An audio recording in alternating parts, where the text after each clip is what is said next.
오늘은 교회 창립 38주년을 맞이하여 한국교회 그리고 우리 교회가 어떤 방향으로 가야 되고 어떤 도전과 위기를 맞이하고 있는지 그 한 가지의 방향을 찾기 위하여 오늘 시편의 말씀을 들고 왔습니다. 우리는 코로나라고 하는 이 기간을 3년 가까운 세월을 지나면서 불가피하게 온라인 예배를 드리게 되었고 그 온라인 예배는 정말 불가피하게 드릴 수밖에 없는 처지가 되었습니다.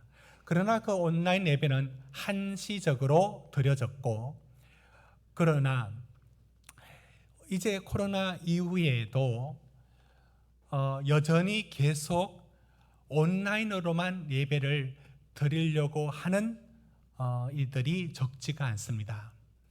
사실 온라인 예배는 우리 환우들, 교회에 도저히 나올 수 없는 분들, 해외에 거주하는 분들, 여러 처지에 있는 분들에게는 얼마나 유용한 도구인지 모릅니다. 그러나 온라인 예배가 드려지는 이 과정이 그저 긍정적인 것만 아니었고 마치 온라인 예배가 새로운 예배가 된 것처럼 여겨졌지만 그 예배 드리는 자리가 온전한 자리가 안 된다는 걸 우리 자신이 경험했고 그런데도 불구하고 이제 온라인 예배로 대신하겠다라는 그런 분위기들이 점점 만들어지고 있는 것도 사실입니다. 과연 한국 교회가 이 길로 가는 게 맞을까요? 우리 교회가 이 길로 가는 게 맞을까요? 이제 이 정도 말씀을 드리면 우리 성도님들은 제가 어떤 식의 말씀을 전할 것인지 이미 짐작을 할 겁니다. 그러나 저는 먼저 전제를 깔고 말하지 않고 이렇게 먼저 충분히 우리가 어떤 말씀에 우리가 도전을 받고 있는지 그 부분들을 먼저 있는 대로 찾아서 전하려고 합니다. 그것은 이런 겁니다. 우리가 공예배를 굳이 드릴 필요가 있을까? 예배당이 필요한가? 어디나 하나님 계신데 그곳에서 예배 드리면 되지 않느냐? 굳이 힘들게 모여서 코로나 때는 코로나 위험이 있는데 뭘 그렇게 모여? 여러분, 자, 이런 우리가 만들어진 이런 생각들이 어떤 말씀에 의하여 부추겨진다 또는 어떤 말씀의 근거를 두고 있는 게 사실입니다.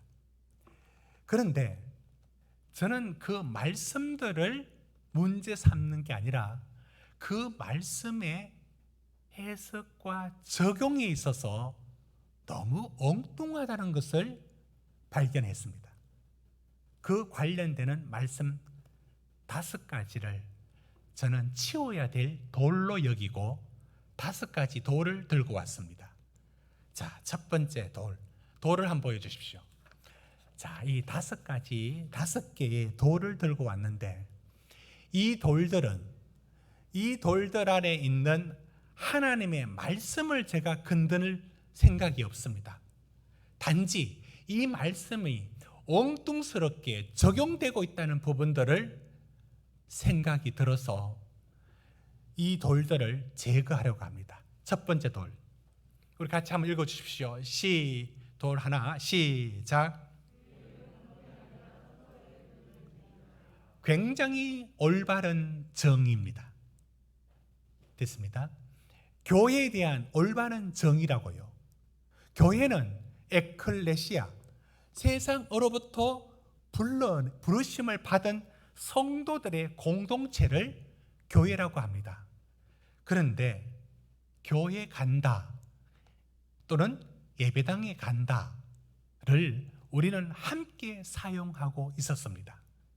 그래서 교회가 예배당이라는 건물을 하고 같은 말로 사용하고 있으니까 그만 이 정의에 대하여 어떤 말이 생겼느냐면, 그렇지 않다. 교회는 부르심을 받은, 그래서 세상과 달리 하나님의 말씀으로 살아가는, 그래서 부르심을 내가 좋아서 교회 나왔는데, 아니요.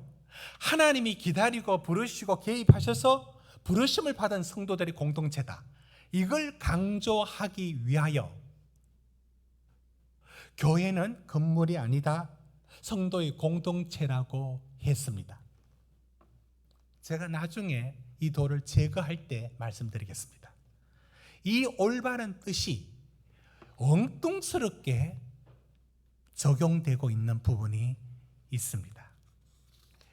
두 번째 돌, 이런 겁니다. 같이 읽어봅시다. 시작. 엄밀한 의미에서 예배당은 성전이라고 말할 수 없는 게 사실입니다. 성전은, 예루살렘 성전이 오직 한 곳만을 말합니다. 성경에 다른 곳에 성전을 짓는 것에 대해서 굉장히 경계하고, 베델의 성전이 지었을 때 그걸 얼마나 선지자들이 비판했는지 모릅니다. 오직 성전은 한 곳, 예루살렘 성전 한 곳만을 말했습니다.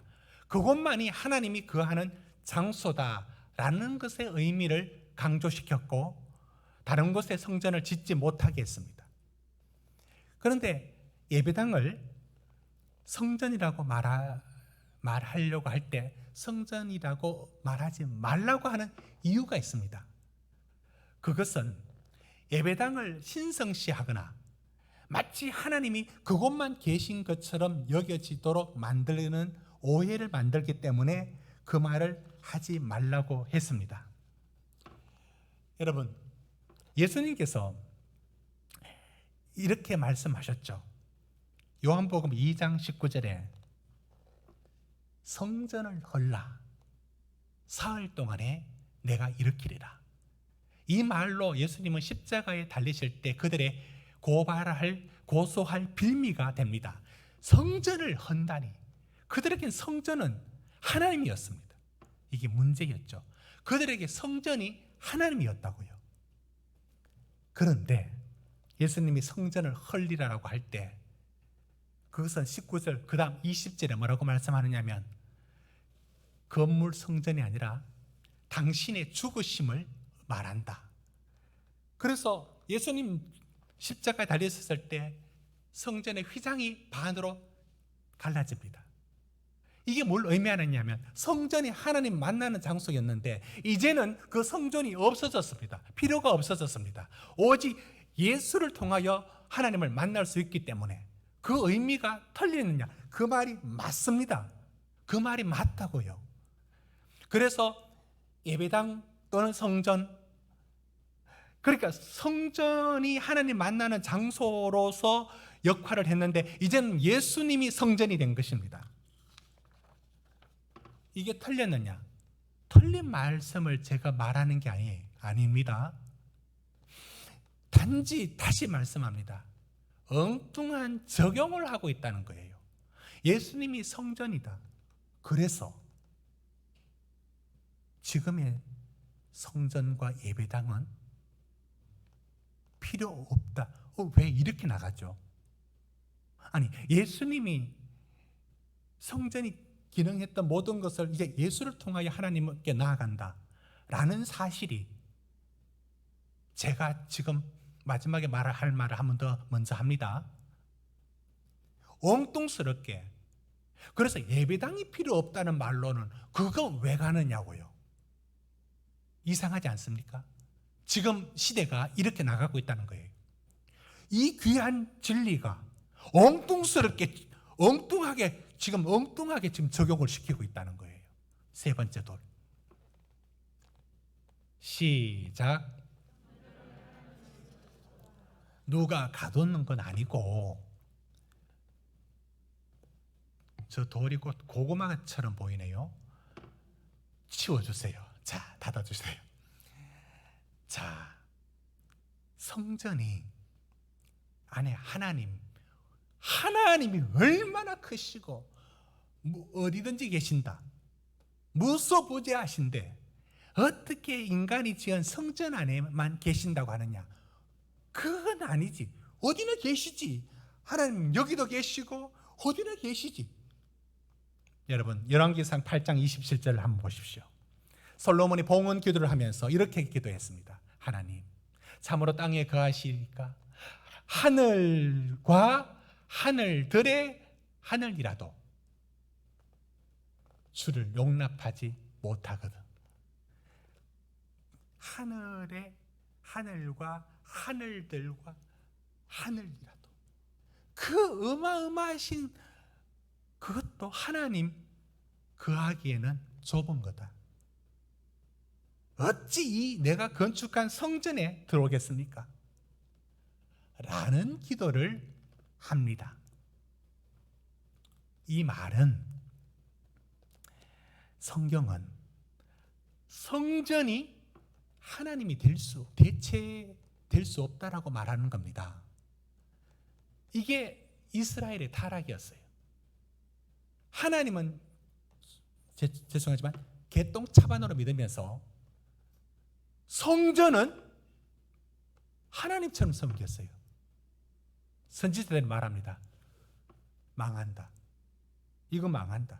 그러니까 제사장 그룹들이 어떻게 반대하느냐면 무슨 소리 하느냐? 하나님의 성전이 어떻게 망할 수 있느냐? 그러나 망해버렸어요. 하나님 부숴버렸어요. 지금 이런 의미들이 무슨 의미냐면 성전이 하나님을 대신할 수 없다는 것을 말합니다. 지금 했던 말씀이 틀렸느냐? 맞는 말씀이에요. 다시 말합니다. 그래서 그 말씀이 왜 또 모여 특정한 공간이 필요로 하는 예배당이 필요 없다는 것으로 나가고 왜 그 말씀이 왜 또 아무 데서나 예배 드려도 된다는 것으로 나가는 것으로 적용하느냐고요. 제가 분노하고 화가 나는 지점이 이 지점이라고요. 왜 이 말씀이 왜 그 엉뚱하게 적용하느냐고요. 이 돌을 치워야겠습니다. 네 번째 돌. 오늘 돌을 많이 들고 왔습니다. 시작. 맞는 말씀입니다. 예, 됐습니다. 고린도전서 3장의 16절에 보시면 너희가 하나님의 성전인 것과 하나님의 성령이 너희 안에 계시는 것을 알지 못하느냐? 우리가 성전이에요. 하나님 거하니까. 성령님이 거하는 그것이 성전이에요. 맞잖아요. 맞는데 이걸 어떻게 들고 갔는지 아십니까? 2020년 코로나가 시작되고 조금 몇 달 지나서 한 권사님이 이사 오셔서 우리 교회에 오셨고 우리가 받아들여 우리와 함께 신앙생활을 했는데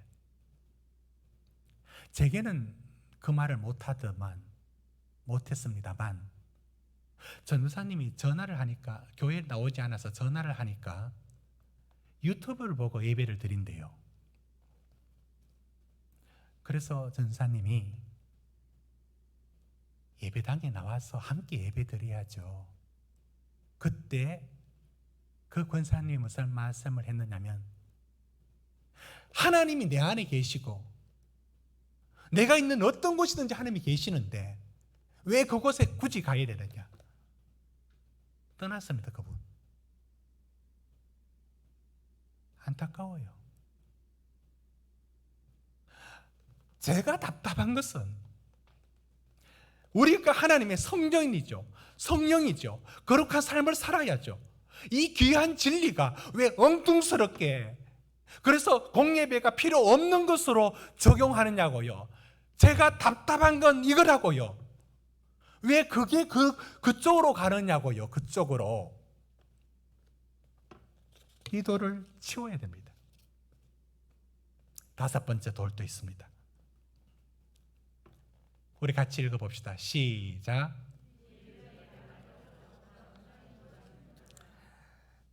제가 존경했던 목사님이 은퇴를 하시고 온라인으로 설교도 하시고 지금 청도에 이제 작은 집을 지고 한국 교회에 큰 영향력을 미쳤던 분입니다. 그런데 정말 감당 못할 말씀을 하더라고요. 이렇게 말씀했습니다. 한때 존경했던 목사님이기 때문에 그렇게 비판을 못하겠어요. 그런데 뭔가 잘못 적용하고 있는 걸 보고 너무 안타까웠어요.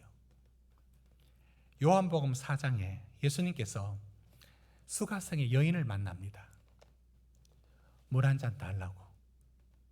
물 한 잔 받아 마시면서 얘기가 이어지고, 유대인이었던 예수님, 사마리아인이었던 여인 만날 수 없고, 남자 여자도 만날 수 없는데, 유대인과 사마리아인 만날 수 없는데 대화가 이루어졌어요. 그 대화 중에 쭉 가다가 그 사마리아 여인이 그 질문을 회피하고자 이렇게 말합니다. 예배 장소에 대해서 문제를 들고 옵니다. 우리 조상들은 그린심산, 사마리아 사람들은 그린심산에 모였거든요. 성전을 두었거든요. 그리고 유대인들은 예루살렘에 성전을 두었습니다. 어디서 예배 드리는 게 옳은가라는 장소에 대해서 질문을 했습니다. 그때 예수님께서 뭐라고 말씀하느냐면 요한복음 4장 21절 보십시오. 이렇게 말씀했습니다. 이 산에도 말고 예루살렘에도 말고 아버지께 예배할 때가 되었다. 23절. 그러면 예배할 때가 어떻게 예배해야 되느냐? 영과 진리로 예배할 때가 온다. 그때가 이때라. 아버지께는 자기에게 이렇게 예배하는 자들을 찾으시느니라. 예배에 대하여 말씀합니다. 영과 진리로 예배할. 장소가 중요한 게 아니다. 이제 그 장소성을 떠나서 영과 진정으로 예배하는 곳, 어떤 곳이든지 된다. 여러분 지금 이 적용해서 어디로 지금 나가야 되느냐면, 이게 이런 식으로 나가는 게 아니라 이제는 예수 그리스도가 오셔서 그 성전에서 예배가 아니라 예수를 통하여 하나님께 온전한 예배를 드릴 수 있다는, 이게 중요한 거예요. 이게. 그런데 그 적용을 어떻게 가느냐면 24절 말씀을 갖고 이렇게 말해버립니다. 24절 보십시오. 하나님은 영이시니 예배하는 자가 영과 진리로 예배할지는. 여러분, 하나님은 영이시니, 그렇죠, 영이시니 신령과 진정으로 예배하라. 맞는 말씀이잖아요. 그런데 저걸 어디로 가느냐? 운전을 이렇게 핸들에 픽 틀어버려요. 어디로 틀었냐면 이렇게 틀어가지고, 하나님 영이시기 때문에 어디나 계시기 때문에 아무데나 예배드려야 되고, 공간 필요 없고 예배당 갈 필요 없고, 여러분 있는 그곳에서 온라인으로 예배 드려도 된다. 됐습니다. 이렇게 나간다고요. 왜 이렇게 나가죠? 이게 문제입니다. 이게 문제입니다. 빠르게 돌을 제거해야겠습니다. 보십시오. 첫 번째, 돌 제거합시다. 교회는 건물이 아니라 성도의 공동체이다. 맞는 말씀입니다. 그러나 그것이 교회 건물과 모이는 우리들의 이런 모임들이 필요 없다는 것을 의미하는 게 아닌 겁니다. 제거해 주십시오. 건물은 건물, 이런 모임의 장소, 구체적인 공간이 필요 없다는 무용론을 말하는 게 아닌 겁니다. 이게 오해였던 겁니다. 두 번째, 예배당은 성전이 아니다. 맞는 말씀이죠.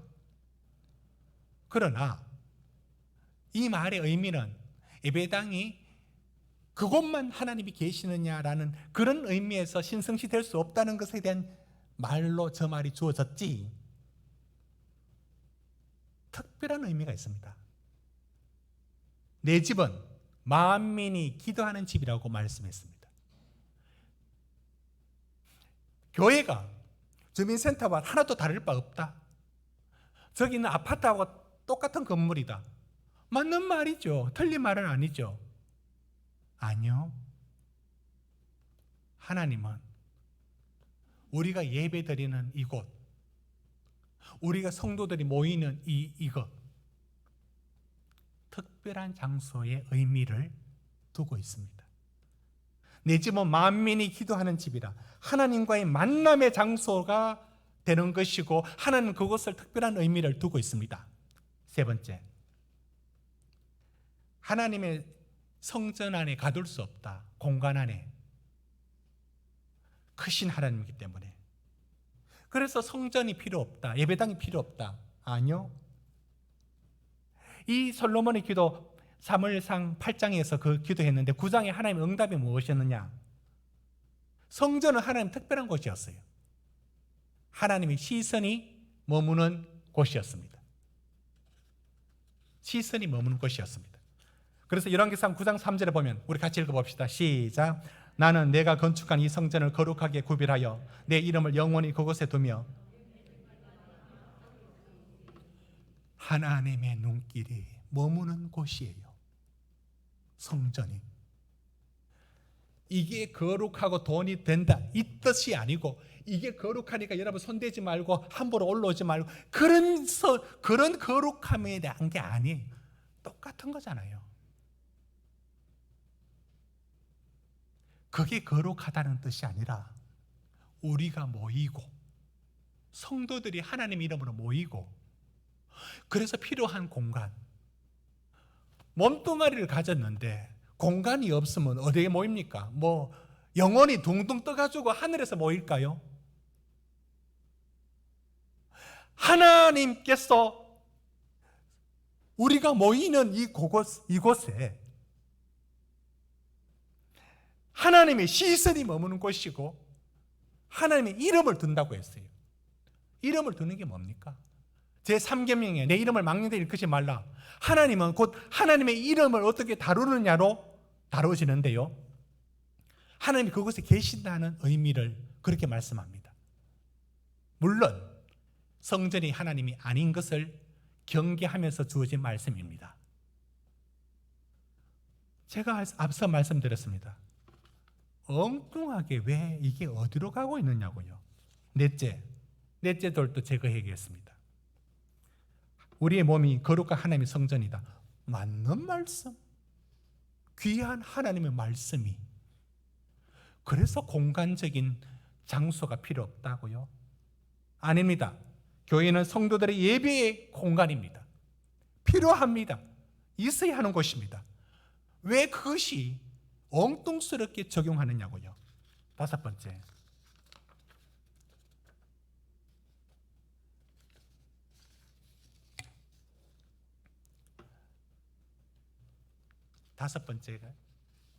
전에 제가 이제 한 곳 읽을 말씀이 있습니다. 뒤로 가서. 그러니까 교회는 이 땅에서의 현실 교회는 하나님이 어떤 모습으로 만들었었는가? 여러분 사도행전 2장 46절을 우리 한번 같이 읽어봅시다. 시작. 성전에 모이기를 힘쓰고 집에서 떡을 떼며 순전한 마음으로 음식을, 보십시오. 마음을 같이하여 성전에 모이기를 힘쓰고, 당연히 성전이 하나님, 내 안에 하나님의 성령이 거한다는 성전이라는 사실의 진리가 얼마나 귀한 진리입니까? 그렇다 하여 성전에 모이기를 힘쓰고 함께 예배드리는 이 공간과 이 모임, 이것이 어떻게 폐기될 수 있단 말입니까? 다섯 번째, 굳이 예배당에 나갈 필요 없다. 온라인으로 충분하다. 간단하게 말씀하겠습니다. 모이기를 힘써야 합니다. 온라인으로. 그것은 교회가 공동체성으로 모인다는 의미를 잊고 있습니다. 함께 교제하는 공동체임을 잊어버리고 있습니다. 예수님이 영과 진리로 예배하라고 했던 그 말씀이 어디서나 하나님 묵상할 수 있다. 맞는 말씀이지. 그러나 그것이 어떻게 엉뚱스럽게 함께 모여 예배하는 일들을 마치 이제는 시대가 지나서 파기된 것처럼, 이 코로나 시대가 가졌던 선물처럼 말하고 있으니 너무 저는 황당했습니다. 얼마나 많은 이들이 이 코로나 기간에 그 목사님 말씀이 얼마나 듣기 좋았을까. 너무 존경했는데 너무 속상한 말을 하고 있으니까 혼란스러웠어요. 그러나 아닌 건 아닌 겁니다. 거기 엉뚱스럽게 어떻게 그렇게 적용합니까? 안 그래도 얼마나 많은 우리 속의 본성이 그 게으름을 얼마나 변호해 줄 말을 찾고 있었는데 그거를 딱 던져주니까 얼마나 달콤했는지. 그건 아니잖아요. 저는 이 적용들을 속담에 비유하면 이게 문제란 겁니다. 어떤 식의 문제냐? 속담 한번 띄워주십시오. 우리 같이 읽어봅시다. 시작. 여름벌레가 얼음을 얘기한다. 멋은 보고 속꽃 묻는다. 여우가 죽으니 토끼가 슬퍼한다. 저게 무슨 뜻이냐면 여름벌레가 아무 상관없는 얼음 얘기를 한다. 무슨 뜻인지 느낌 오죠? 머슴이 속꽃, 한복의 속옷을 속꽃이라 말한답니다. 머슴 보고 속꽃을 묻는다. 전혀 상관없는 질문을 엉뚱한 사람에게 묻고 있어요. 엉뚱한 적용을 하고 있다고요. 세 번째, 여우가 죽으니 토끼가 슬퍼한다. 아무 상관없는 일인데, 아무 상관없다고요. 그런데 그 상관 있는 것처럼 말한다고요. 성도님들은 이제 이해하신 줄 압니다. 이 5개가 하나님의 말씀에 각각의 진리를, 그 문맥상에서 중요한 진리들이 어떻게 적용시키느냐면, 공간이 필요 없다, 모여 예배 드리는 게 필요 없다, 이건 구시대적인 것이다. 특별히 코로나 시대 때 그걸 얼마나 분위기를 맞춰줬습니까? 모이지 말라고 하니까. 저는 이 5가지의 돌, 하나님의 말씀을 버리는 게 아니에요. 잘못 적용되고 엉뚱스럽게 적용된 것을 저는 비판합니다. 교회는 함께 모여야 되고, 모이기를 힘써야 되고, 이 공간이 필요하고요. 이 장소성을 떠날 수가 없고요. 오늘 시편 84편에 이 기도자가 끊임없이 말하는 게 뭡니까?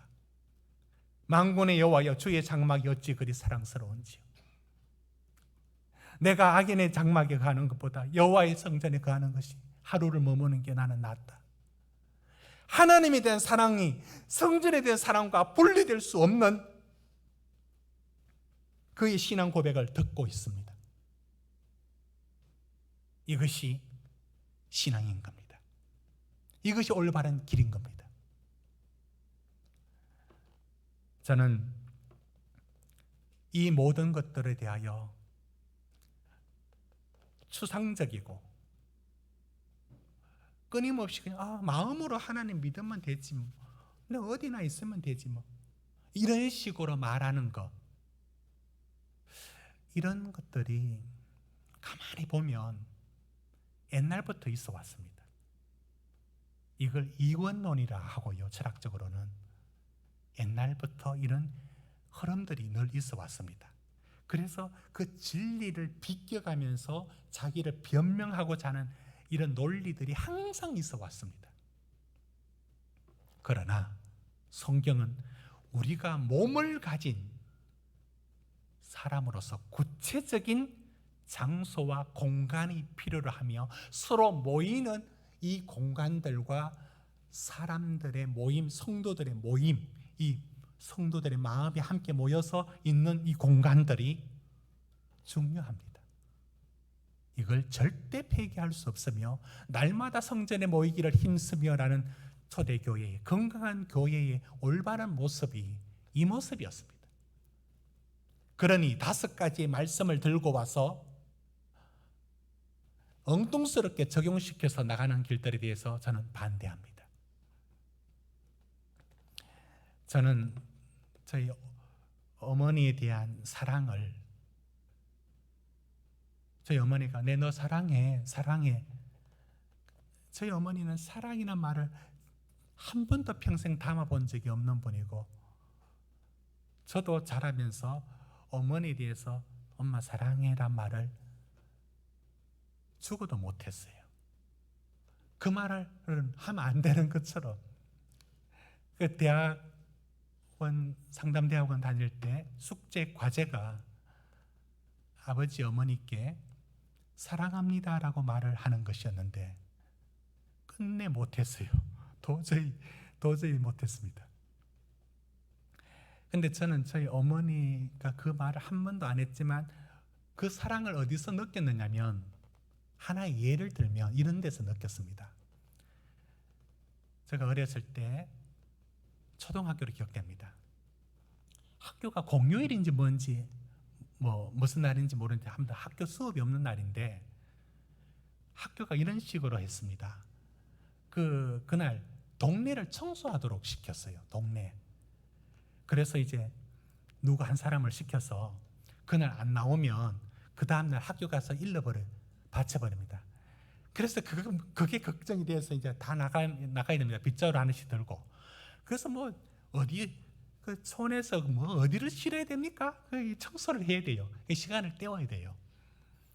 그런데 갔다가 다 마치고 축구를 하게 됐어요. 신나게 아침부터 가서 점심때가 다 되도록 그렇게 축구를 하고 집에 돌아오니까 아무도 없었어요. 근데 그날이 제 생일이었습니다. 그 생일이었는데 저희 어머니가 덜에 일은 가야 되고 저는 나가고 아직 안 돌아오니까 밥상을 차려놨어요. 근데 그 밥상을 어떻게 차렸느냐면 아직도 기억이 납니다. 밥을 이만큼 수북하게 담고 소고기 미역국을 끓였고, 어묵이라 말해야 되죠. 그런데 막 그 느낌이 저희들은 오뎅 했습니다. 그걸 오뎅 조림을 했고, 그 다음에 제가 좋아했던 칼치 조림을, 이게 이제 영천에서는 구하기 힘든 그게 이제 차려져서 그 보자기에 덮어서 놔뒀더라고요.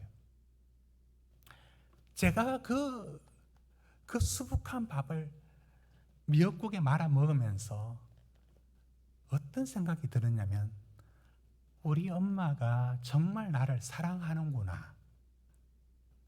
저는 먹으면서 그 음식을 대하면서 엄마의 사랑이 느껴졌어요. 그때 그 생각이 아주 강하게. 제가 오늘 마지막으로 드린 말씀은 이겁니다. 우리는 육신을 가졌어요. 몸을 가졌습니다. 추상적으로 하나님을 사랑한다, 하나님 마음으로 믿으면 된다, 어디든지 기도하면 되지, 어디나 예배지, 이렇게 말하는 추상적이고 모호한 얘기들이 가짜란 걸 알았어요. 맞는 것 같은데 가짜였어요. 우리는 구체적인 밥 한 그릇이 필요하고, 사랑의 전달이 밥 한 그릇이 있어야 되고, 따뜻한 소고기국이 필요해요. 나는 그걸 먹으면서 엄마가 이렇게 사랑해 주는구나 라는 온몸으로 느꼈어요. 그럼 그거 안 해주면 어떻게 안 해줄 수 있겠어요? 그 사랑이. 그러나 구체적인 그 무엇으로 드러나는 것 아닙니까? 우리는 몸을 가졌다고요. 우리는 이 공간이 필요해요. 우리는 서로 함께 모여야 된다고요. 이게 예배이고 이 구체성을 떠날 수가 없습니다. 설날을 왜 음력 1월 1일 날 굳이 지키느냐? 언제나 그 교통 막혀서 그렇게 갈 필요 없이 마음으로 부모님 사랑하고 서로 인사하고 전화 한번 하고 막 그러면 되지, 뭘 그렇게 꼭 일을 지킬 거 어디서? 그날 일요일 중에 시간 나는 날 휴가 내가 갔다 오면 차도 안 막히고 서로 좋지. 여러분, 이게 맞는 말이에요. 왜 모든 것들을 이런 식으로 의미를 희석시켜서 파괴시키고 있죠? 함께 그날 모이는 거, 함께 그 공동체성의 중요성을 다 잃어버리고 그 편리하게 합리적으로 말한다는 게 그게 맞는 말이냐고요. 오늘 우리 시대가 맞고 있는 위기가 이거 아닙니까? 하나님 어디나 계신데요. 내가 있는 곳에 온라인 예배 드려도 된대요. 드려도 되는 분이 있습니다. 그 처지가 환경이 하나님 인정하실 겁니다. 그러나 몸을 가졌기에 서로 손잡아야 되고 서로 얼굴 보아야 되고 서로 함께 격려되고 나 혼자가 아니라 저기 기도하는 분이 있고 저기 예배 드리는 분이 있는 그곳이 필요한 겁니다. 그래서 함께 모여 예배 드리는 이 성전에 지켜나가는 것, 하나님의 사랑은 교회 사랑하고 무관하지 않습니다. 우리는 몸뚱아리를 가져서 하나님께 나아가는 길에 이 육체성을 가졌기 때문에 이 공간성과 장소와 함께 모여있는 이 모든 일들이 너무 중요한데 엉뚱스럽게 버리고 있는 이 적용들을 여러분 속지 마시고 분별할 수 있기를 주의 이름으로 축원합니다. 기도하시겠습니다.